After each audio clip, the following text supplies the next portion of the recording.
அனைவருக்கும் தினம் ஒரு தகவல் சார்பாக இனிய வணக்கங்கள். இன்றைக்கி நம்ம பார்க்க போகிற பதிவு இன்று வந்திருக்கக்கூடிய 3வது பிறை சந்திர தரிசனம்.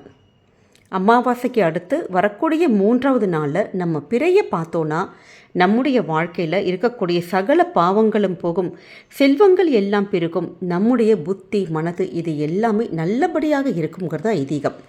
அப்படிப்பட்ட அற்புதமான 3ஆம் பிறை நம்ம பார்க்குறப்ப நம்ம சொல்லக்கூடிய எளிமையான மந்திரங்களும் நம்ம செய்யக்கூடிய சில சின்ன சின்ன வழிபாடுகள் தான் இந்த பதிவில் தெரிஞ்சுக்க போகிறோங்க. நவராத்திரியில் வரக்கூடிய இந்த 3வது பிறை கண்டிப்பாக யாரும் மிஸ் பண்ணாதீங்க. பதிவுக்குள்ளே போகிறதுக்கு முன்னாடி நம்முடைய சேனலை சப்ஸ்கிரைப் பண்ணாமல் பார்த்துட்ருக்கவங்க கண்டிப்பாக சப்ஸ்கிரைப் பண்ணிக்கோங்க. அப்போ தான் எங்களுடைய எல்லா நல்ல நல்ல பதிவுகளுமே உடனுக்குடனே வரும். பக்கத்தில் இருக்கக்கூடிய பில் பட்டனையும் மறக்காமல் கிளிக் பண்ணிக்கோங்க. இப்போ பதிவை பார்க்கலாம். ஒவ்வொரு அமாவாசைக்கு பிறகு 3வதாக வரக்கூடிய துவிதியை நாளில் தெரியக்கூடிய அந்த நிலவானது நல்ல அழகாக நல்ல பிரகாசமாக சின்னதாக ஒரு கோடு மாதிரி தெரியும். இதுதான் 3வது பிறை. இது ஒரு மாலை நேரம் நமக்கு கரெக்டாக அந்த சூரியன் மறைந்ததுக்கு அப்புறமேட்டு ஒரு 6:15 மணிலேருந்து அதிகபட்சமாக ஒரு 7 மணிக்குள்ளே நமக்கு அந்த நம்முடைய வானத்தில் தெரியக்கூடிய சின்னதான மெலியதான ஒரு கோடு. இந்த 3ஆம் பிறை நம்ம பார்ப்பதன் மூலமாக நமக்கு நல்ல ஞாபக சக்தி அதிகரிக்கும், கண் பார்வைகள் தெளிவாகும், நல்ல ஒரு மனசுக்கு ஒரு நிறைவு, ஒரு பேரானந்தம், அமைதி இது எல்லாமே கிடைக்கும்.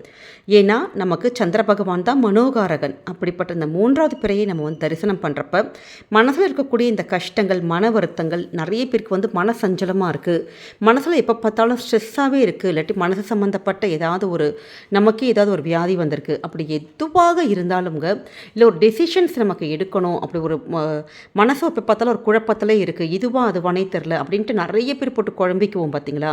அப்படி குழப்பமான மனது, அப்படி நமக்கு புத்தி ஒரு தெளிவில்லாமல் இருக்குது அப்படின்னா இது மாதிரி 3வது பிறையை போய் நம்ம பார்த்து தரிசனம் பண்ணாலே போதும்.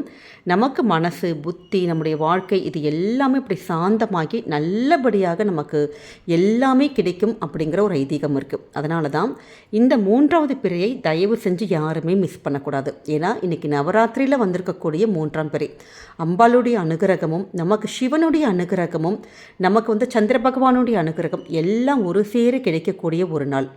இந்த நாள் நம்ம என்ன செய்யணும் அப்படின்னு கேட்டிங்கன்னா, மாலை நேரத்தில் அந்த கரெக்டாக உங்களுடைய வீட்டுக்கு வீட்டோட உங்கள் எந்த ஏரியாவில் இருக்கீங்களோ அந்த டைமுக்கு நமக்கு ஒரு அதிகபட்சமாக ஒரு 6:15 ஒரு 6:55 மணிக்குள்ளே இந்த 3ஆம் பிறை தெரியும்.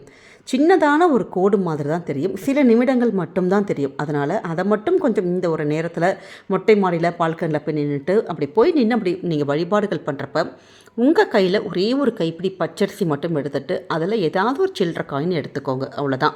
இப்போ தங்கமோ வெள்ளியோ இருக்குன்னா நீங்கள் வச்சுக்கலாம், இல்லாட்டி காயினும் கையில் இருக்கக்கூடிய அந்த பச்சரிசியும் போதும். ஏன்னா அந்த பச்சரிசி இந்த வெள்ளைமான அந்த பொருட்கள் எல்லாமே நமக்கு சந்திர பகவானுக்கு உரிய ஒரு பொருட்கள். அதனால் அப்படி வச்சு மனசார நம்ம வேண்டி நீங்கள் ஓம் சந்திரமௌலீஸ்வராய நமக, ஓம் சந்திரமௌலீஸ்வராய நமக அப்படிங்கிற ஒரு மந்திரத்தை நம்ம இப்படி வானத்தை பார்த்து இப்படி இறந்து, அதாவது இப்படி கை ரெண்டும் பிரித்து இப்படி இறந்து ஒரு யாசகம் கேட்பது மாதிரி தான் நம்ம கேட்கணும். சூரிய பகவான் கிட்டையும் சந்திரன் கிட்டையும் இப்படி யாசகம் மாதிரி தான் நம்ம கேட்டு தான் அருள் வாங்கணும் அப்படின்னு சொல்லிட்டு ஒரு ஐதீகம் இருக்குது. அதனால் இப்படி இறந்து நீங்கள் யாசகம் கேட்குற மாதிரி கையை விரித்து வானத்தை பார்த்து நீங்கள் இப்படி கேட்குறப்ப நிச்சயமாக உங்கள் வாழ்க்கையில் நீங்கள் என்ன மனசில் நினச்சி வேண்டி கேட்குறீங்களோ அந்த விஷயங்கள் கண்டிப்பாக நடக்கும். அது மட்டும் இல்லாமல் அந்த கையில் இருக்கக்கூடிய அந்த அரிசியை கையோடு நீங்கள் பறவைகளுக்கு ஏதாச்சும் நீங்கள் மொட்டை மாடியிலே நீங்கள் வச்சுட்டு வந்துடலாம். அந்த காயின் எடுத்து அப்படியே நீங்கள் ஒரு சின்ன டப்பால மாதிரி போட்டு வச்சுட்டு இப்படி ஒவ்வொரு மாதம் வரக்கூடிய இந்த பிறை நாள் அன்றைக்கி நம்ம ஒவ்வொரு காயினாக அப்படி எடுத்துகிட்டு உங்கள் பீரோவில் கேஷ் பாக்ஸில் டப்பாவில் இப்படி போட்டு வச்சு பாருங்கள். எப்பயுமே நீங்கள் வைக்கக்கூடிய அந்த கேஷ் பாக்ஸில் பணமானது இருந்துக்கிட்டே இருக்கும். இது 200% நம்பி இந்த எளிமையான ஒரு பரிகாரத்தை பண்ணலாம். ஏன்னா குடும்பத்தில் நல்ல ஒரு பணவரவு, தனவரவு, நமக்கு நல்ல ஒரு நிம்மதி, சந்தோஷம் இது எல்லாத்தையும் கொடுக்கக்கூடியது தான் இந்த 3வது பிறை தரிசனம். நீங்கள் இந்த ஒரு எளிமையான ஒரு வழிபாட்டை பண்ணுங்கள். இப்போ எங்கள் வீட்டில் பிறை தெரியலம்மா, மழை மூட்டமாக இருக்குது, ஒரு மாதிரி நமக்கு மழை பெய்கிற மாதிரி இருக்குது, அதனால் மேகம் எல்லாமே மறைச்சிருக்கு, ஒன்றுமே தெரியல அப்படிங்கிறவங்க கூட அந்த வானத்தை பார்த்தீங்கன்னா வானத்துக்குள்ளே தான் அந்த நிலாவானது எங்கேயாச்சும் ஒளிஞ்சிருக்கும். அந்த வானத்தை பார்த்து இந்த மாலை நேரத்தில் அதிகபட்சமாக ஒரு 7 மணிக்குள்ளே இந்த வானத்தை பார்த்து இப்படி கை வச்சு இறந்து நீங்கள் உங்களுடைய வேண்டுதலை சொல்லி நீங்கள் வேண்டி பாருங்கள். நிச்சயம் நல்ல ஒரு தனவரவு, பணவரவு, குடும்பத்தில் நல்ல நிம்மதி, சந்தோஷங்கள், நம்ம மனசு புத்தி இது எல்லாம் தெளிவாகிறது, கண் பார்வைகள் தெளிவாகிறது. இது எல்லாமே நமக்கு சந்திர பகவானை தரிசனம் பண்ணாலே கிடைக்கும். நம்ம பார்க்குறதோடு மட்டும் இல்லாமல் நம்ம வீட்டில் குட்டி குழந்தைங்க, கொஞ்சம் காலேஜ் படிக்கிற பசங்க அப்படி இருந்தாங்கன்னா அவங்களையும் கொண்டு போய் நீங்கள் இது மாதிரி சந்திரனை போய் பார்க்க வைங்க.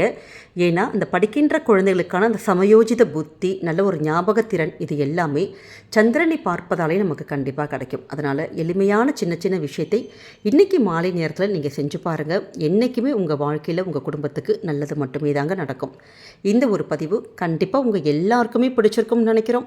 பிடிச்சிருந்தால் மறக்காமல் ஃப்ரெண்ட்ஸ் அண்ட் ஃபேமிலி மெம்பர்ஸ்க்கு ஷேர் பண்ணுங்கள். அவங்களும் இதை பார்த்து பயன்பெறட்டும்.